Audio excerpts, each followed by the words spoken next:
Бажаю здоров'я, шановні українці, українки. Сьогодні дійсно особливий день.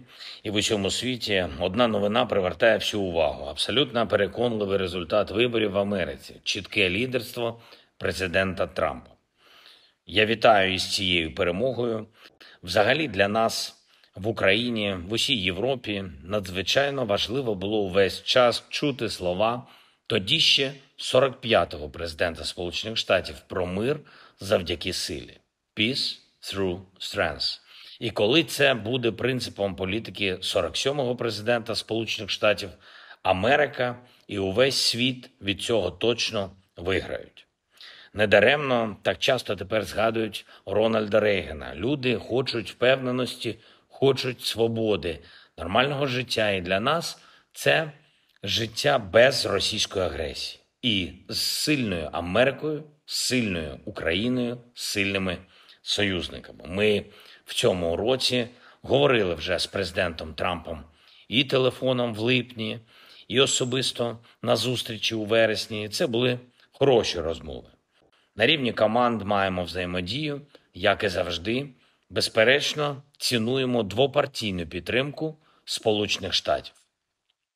По всім пунктам плану перемоги ми говорили на зустрічі в Нью-Йорку, також на зустрічах у Вашингтоні, в Конгресі, в Білому домі, і щодо оборони, і щодо економіки, і щодо майбутнього після війни. Ми маємо потенціал для міцнішої співпраці. Це те, що зробить і Україну, і Америку, і увесь вільний світ більш успішним.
I will have the horrible war between Russia and Ukraine settled. I know them both. I will get it settled.